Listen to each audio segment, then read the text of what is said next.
Hello everyone, welcome back to my channel. तो friends, आज के इस वीडियो में हम लोग जो क्वेश्चन डिस्कस करने वाले हैं वो क्वेश्चन हमारा नेट का पीवाईक्यू है, यानी नेट का प्रीवियस ईयर क्वेश्चन है। और टॉपिक जो है हमारा वो है फिनोमेनोलॉजी और एथनोमेथोडोलॉजी, यानी नृजाति पद्धति शास्त्र और प्रघटना क्रिया विज्ञान जो है टॉपिक। इन दोनों टॉपिक से जो है हम सारे क्वेश्चन को देखने वाले हैं। और ये नेट का पीवाईक्यू है, लेकिन आप जो है ये सारे क्वेश्चन हमारा पीजीटी के एग्ज़ाम में भी पूछता है।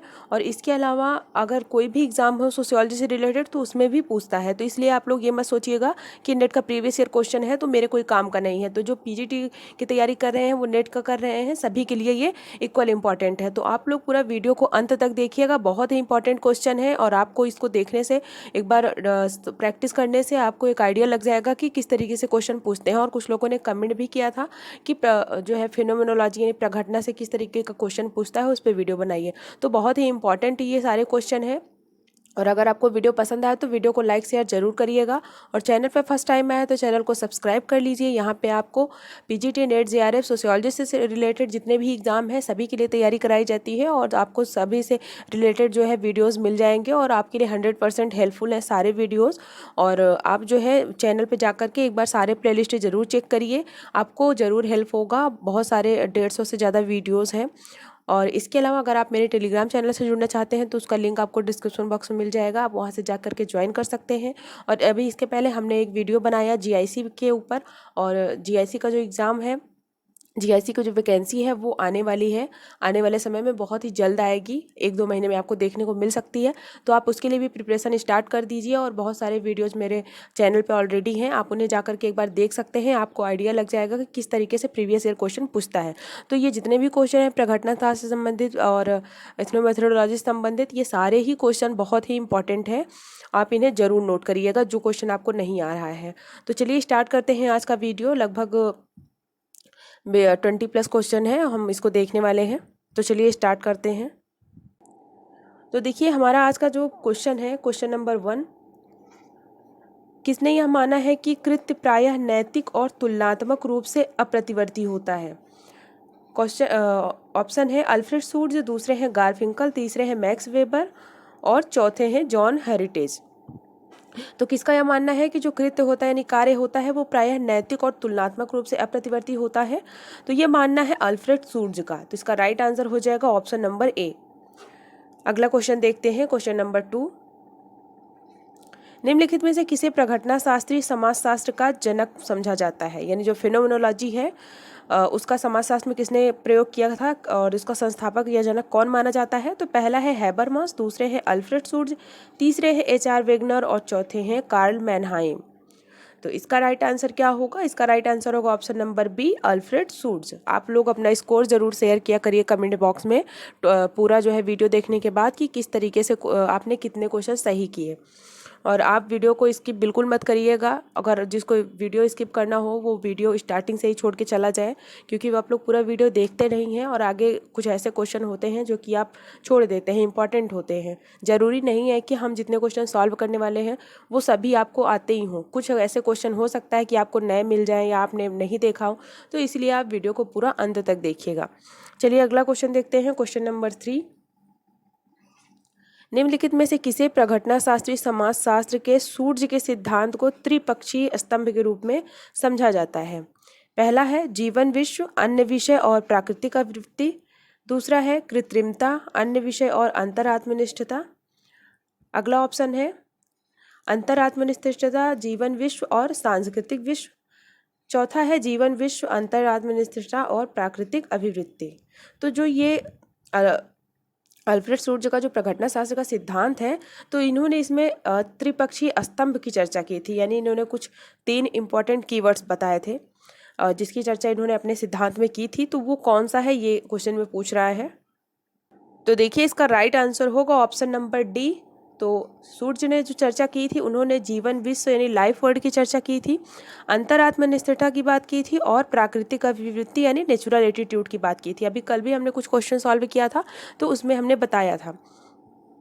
अगला क्वेश्चन देखिए, क्वेश्चन नंबर 4, सामाजिक स्थिति के बारे में अल्फ्रेड सूट्ज की समझ के संबंध में निम्नलिखित में से कौन सा विकल्प सही नहीं है? पहला ऑप्शन है दैनिक जीवन की स्थितियों के साथ व्यक्ति जिस अर्थ को जोड़ता है वह अति महत्वपूर्ण है। दूसरा है, स्थितियों के साथ व्यक्ति जिस अर्थ को जोड़ता है उसे उन व्यक्तियों द्वारा समान रूप से साझा किया जा सकता है जिनके साथ वह व्यक्ति अंतःक्रिया करता है। तीसरा ऑप्शन देखिए, एक सामाजिक स्थिति में अन्य व्यक्तियों से अंतःक्रिया के माध्यम से अर्थ को साझा करना उसकी पारस्परिकता के संदर्भ का निर्माण करता है। और चौथा ऑप्शन है, ऐसे धर्म को साझा करना या जो सामाजिक असंगति उत्पन्न करने में योगदायक हो उसके पारस्परिकता विरोधी संदर्भ का निर्माण करता हो। तो इन चारों ऑप्शन में से आपको बताना है कि इसमें से कौन सा सही नहीं है।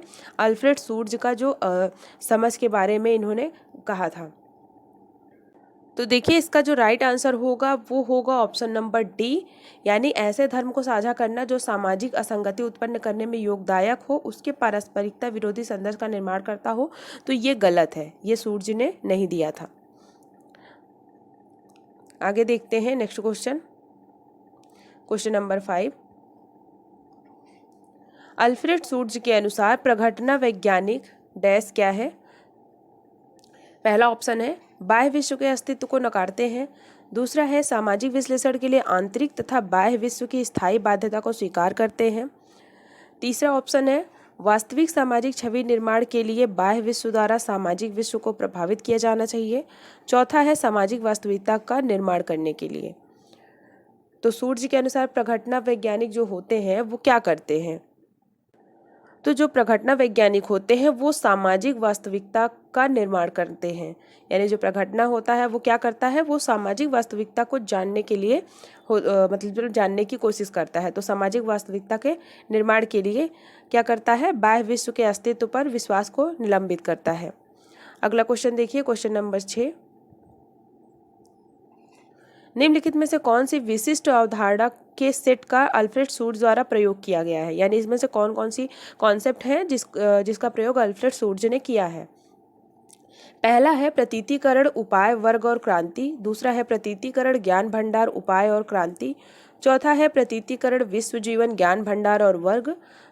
चौथा है प्रतीतीकरण, विश्व जीवन, ज्ञान भंडार और उपाय। तो इसमें से कौन से कॉन्सेप्ट जो है सूर्ज ने दिया है?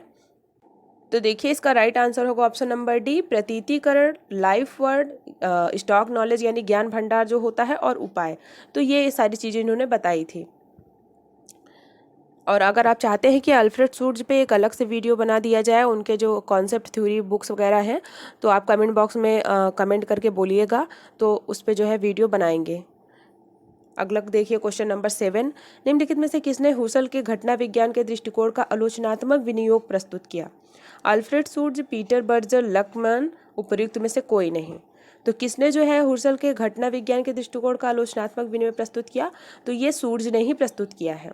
इन्होंने ही इनकी आलोचनात्मक मतलब इनकी आलोचना की और जो है समाजशास्त्र में अपना ये प्रघटना शास्त्र से संबंधित सिद्धांत दिया। सबसे पहले किसने दिया था? तो दिया था हुसल ने। अगला क्वेश्चन देखिए, क्वेश्चन नंबर 8। किसने कहा है कि हालांकि मानसिक प्रक्रियाओं पर वेबर का कार्य सुझावात्मक है, यह मुश्किल से सूक्ष्म समाजशास्त्र का आधार है? तो सूर्य जो है इन्होंने मैक्स वेबर से भी ये प्रभावित थे और उनकी भी इन्होंने आलोचना की है और जो है अपना सिद्धांत दिया है। तो ये भी अल्फ्रेड सूर्ज जिसका राइट आंसर होगा। इन्होंने जो है कहा है कि हालांकि मानसिक प्रक्रियाओं पर वेबर का कार्य जो है वो सुझावात्मक है, यह मुश्किल से सूक्ष्म समाजशास्त्र का आधार है। अगला क्वेश्चन देखिए, क्वेश्चन नंबर 9। क्वेश्चन रिपीट हो गया, क्वेश्चन नंबर 8। निम्नलिखित में से किसके विचार यूरोपीय घटना क्रिया विज्ञान और अमेरिकी अंतरक्रियावाद का सम्मिश्रण है? जैक्स देरिडा, अल्फ्रेड सूर्ज, लुई अल्थ्यूजर, एडमंड हुसल। तो इसका राइट आंसर होगा ऑप्शन नंबर बी, अल्फ्रेड सूर्ज। किस तरीके से एक ही क्वेश्चन को वर्ड चेंज करके पूछा जाता है आप ये देख सकते हैं, और आपको एक क्वेश्चन कई तरीके से देखने को मिल सकता है। तो जब तक आप प्रीवियस ईयर क्वेश्चन सॉल्व नहीं करेंगे, प्रैक्टिस नहीं करेंगे, तो आपको मतलब कोई भी क्वेश्चन आपको आता भी रहेगा और एग्जाम में अगर वो क्वेश्चन घुमा करके पूछ लेगा तो आप कन्फ्यूज हो जाएंगे। तो इसलिए आप सारे क्वेश्चन को अच्छे से प्रैक्टिस करिए। अगला क्वेश्चन देखिए, क्वेश्चन नंबर 10। क्वेश्चन नंबर 10 है, निम्नलिखित में से किस समाजशास्त्री के लेखन में अंतर व्यक्तिनिष्ठता की अवधारणा का उपयोग किया गया है? हुसल, पीटर बर्जर, गारफिंकल, अल्फ्रेड सूर्ज। तो अंतर्व्यक्तिनिष्ठता का प्रयोग किसने किया है? अंतर्व्यक्तिनिष्ठता की अवधारणा का प्रयोग तो ये किया है अल्फ्रेड सूर्ज ने, जिसे इंटर सब्जेक्टिविटी भी कहते हैं। आगे देखते हैं अगला क्वेश्चन, क्वेश्चन नंबर 11। निम्नलिखित में से किसका यह विचार है कि लोग दूसरों की चेतना को समझते हैं जबकि वे स्वयं अपने चेतना प्रवाह में रहते हैं? ये क्वेश्चन भी बहुत बार पूछा गया है। एरविंग गॉफमैन, अल्फ्रेड सूर्ज, पीटर बर्जर और माइकल फूको। तो इसका भी राइट आंसर होगा ऑप्शन नंबर बी, अल्फ्रेड सूर्ज। यहाँ आपको अभी तक पता चल गया होगा कि अभी हम जो है प्रघटना शास्त्र से संबंधित क्वेश्चन ही देख रहे हैं, तो ज़्यादातर ऑप्शन में आपको सूर्य देखने को मिलेगा, तो इसका आंसर भी सूर्य होगा। लेकिन जब आप मिक्स क्वेश्चन करेंगे तो उसमें आपको कन्फ्यूजन होगा क्वेश्चन को सॉल्व करने में। अगला क्वेश्चन देखिए, क्वेश्चन नंबर 12। किसका अपनी पद्धति में जिस तरह से लोग दूसरों की चेतना को समझते हैं जबकि वे चेतना की अपनी ही धारा में रहते हैं से सरोकार था? तो देखिए सेम क्वेश्चन है दोनों, लेकिन थोड़ा बहुत डिफरेंस है वर्ड का। तो इसका भी राइट आंसर क्या होगा? ऑप्शन नंबर बी, अल्फ्रेड सूर्ज। नेक्स्ट क्वेश्चन देखते हैं, क्वेश्चन नंबर 13। प्रघटना विज्ञान का प्रमुख शिल्पकार किसे माना जाता है? पीएल बर्गर, अल्फ्रेड सूर्ज, एंथनी गिडेंस, मैक्स वेबर। तो इसका राइट आंसर क्या होगा? ऑप्शन नंबर बी, अल्फ्रेड सूर्ज। अगला क्वेश्चन देखिए, क्वेश्चन नंबर 14।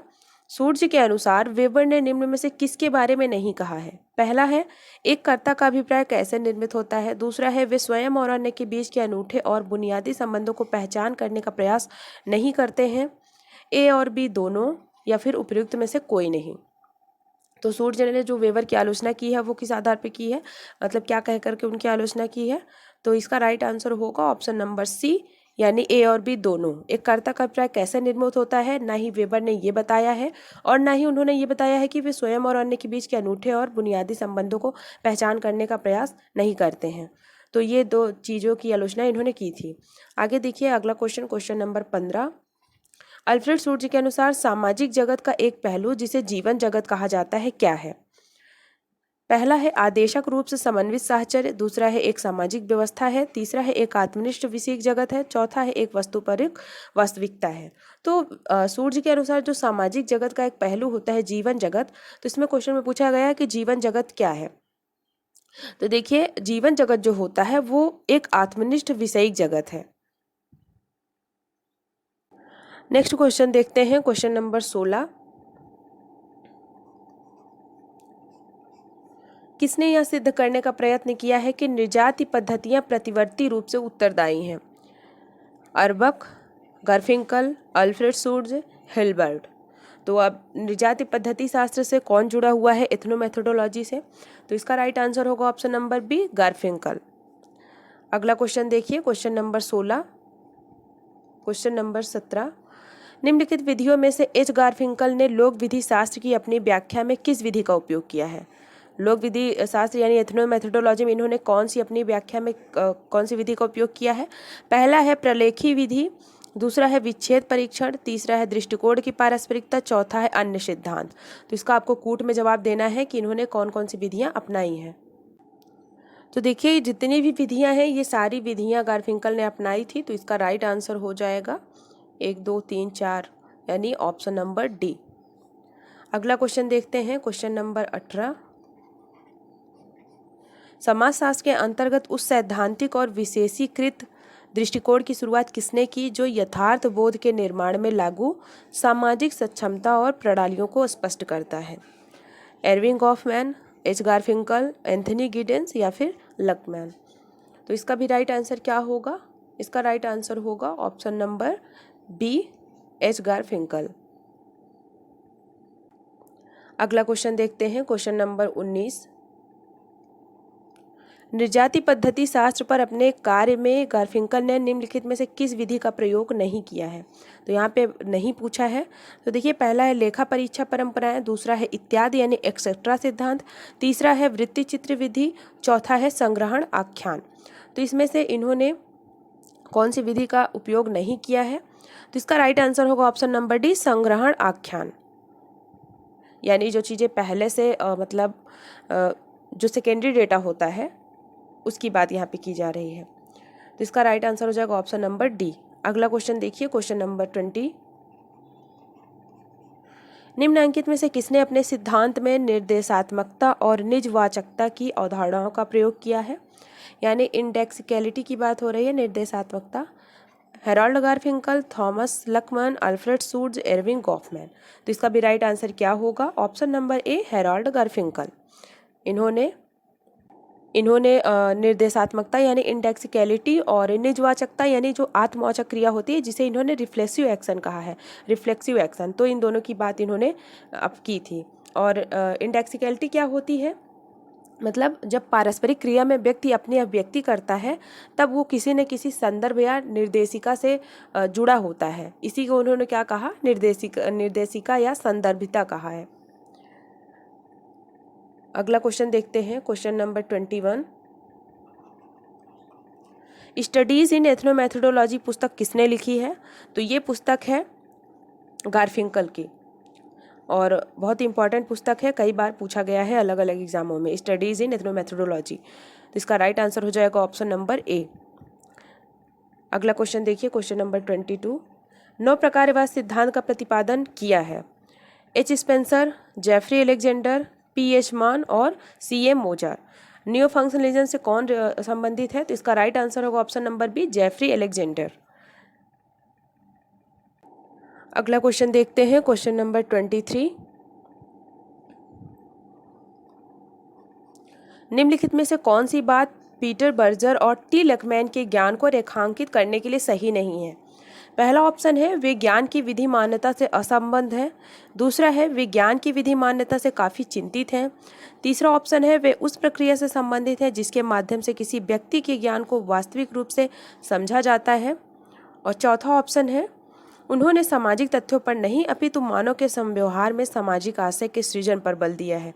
तो इसमें से कौन सा कथन गलत है? एक सेकेंड, कौन सा कथन गलत है? टी लकमैन और पीटर बर्जर के सिद्धांत से संबंधित। तो देखिए इसका राइट आंसर होगा ऑप्शन नंबर बी, विज्ञान की विधि मान्यता से काफ़ी चिंतित है, ये गलत है। पीटर बर्जर जो है ये आधुनिकता से संबंधित इन्होंने अपना सिद्धांत दिया था और ये जो है आधुनिकता से समानता इनकी जो पुस्तक थी उसमें इन्होंने आधुनिकता की विशेषताएं बताई थी। आगे देखते हैं अगला क्वेश्चन, क्वेश्चन नंबर 24। उस तार्किक क्रम में लगाइए जिसमें पी बर्जर ने उनकी व्याख्या की है। यानी जो पीटर बर्जर है इन्होंने जो तार्किक व्याख्या की है उसको क्रम में लगाना है। पहला है स्वभावगत, संस्थागत, वैधीकरण या बाह्यकरण। अगला है संस्थागत, वैधीकरण, बाह्यकरण या स्वभावगत। तीसरा है स्वभावगत, वैधीकरण, बाह्यकरण, संस्थागत। चौथा है वैधीकरण, संस्थागत, स्वभावगत और बाह्यकरण। तो इसको क्रम में लगाना है, आप देख लीजिए।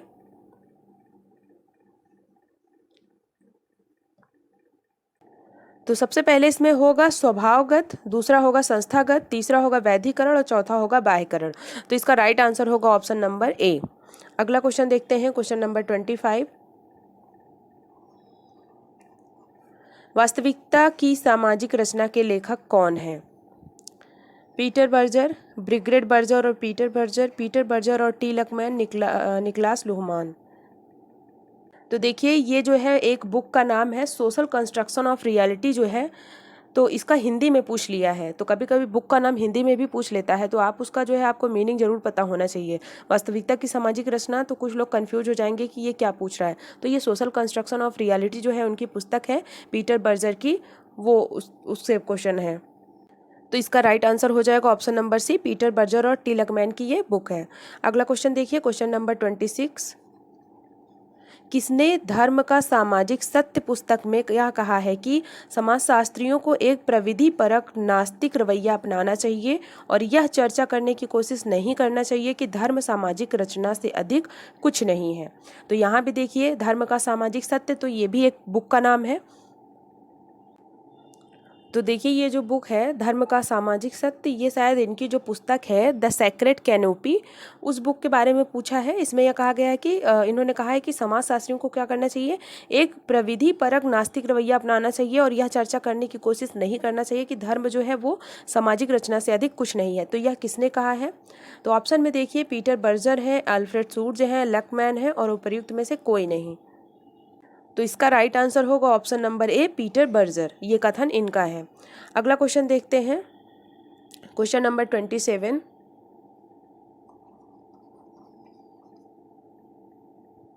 द्वंद्वात्मक प्रक्रिया के क्षणों के रूप में वर्णित बर्जर और लकमैन के सिद्धांत की मुख्य अवधारणाएं हैं। बहीकरण, विषयीकरण, अभ्यांतीकरण, विषयीकरण, अभ्यांतीकरण, विषयीकरण, या फिर अभ्यांतीकरण, विषय निष्ठता, बहीकरण, और चौथा जो ऑप्शन है वो है बहीकरण, समावेशन, या फिर अभ्यांतीकरण। तो इसमें क्या पूछा है कि द्वंद्वात्मक प्रक्रिया के क्षणों के रूप में वर्णित जो बर्जर और लकमैन के सिद्धांत की मुख्य अवधारणा है, तो वो कौन सी है? तो वो है बहीकरण, विषयीकरण और अभ्यांतीकरण। ये तीनों हैं। तो इसका राइट आंसर होगा ऑप्शन नंबर ए। अगला क्वेश्चन देखते हैं, क्वेश्चन नंबर 28। निम्नलिखित में से कौन दैनिक जीवन और संस्थाओं के सामाजिक निर्माण में सामान्य बुद्धि ज्ञान की भूमिका का विवरण प्रस्तुत करते हैं? बर्जर और लकमैन, हुर्सल और सूर्ज, पार्सन्स और मर्टन, डेविड और मूर। तो इसका राइट आंसर होगा ऑप्शन नंबर ए, बर्जर और लकमैन। इन्होंने जो है दैनिक जीवन और संस्थाओं के सामाजिक निर्माण में सामान्य बुद्धि ज्ञान की भूमिका का विवरण प्रस्तुत किया है। तो ये आज के हमारे 28 क्वेश्चन थे। 28 क्वेश्चन थे हमने जो अभी सॉल्व किया।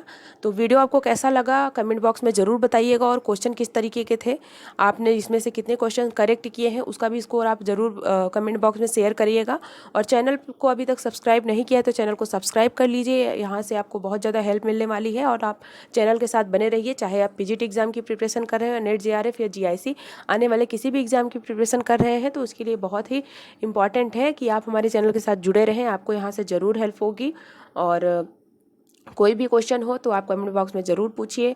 वीडियो अगर अच्छा लगा हो तो वीडियो को लाइक शेयर ज़रूर करिएगा। आप अगर वीडियो को लाइक करते हैं और कमेंट करते हैं, अपना फीडबैक देते हैं, तो उससे हमें मोटिवेशन मिलता है और ज़्यादा अच्छे अच्छे वीडियोज़ बनाने के लिए। तो आज के लिए बस इतना ही, मिलते हैं नेक्स्ट वीडियो में। Thank you so much.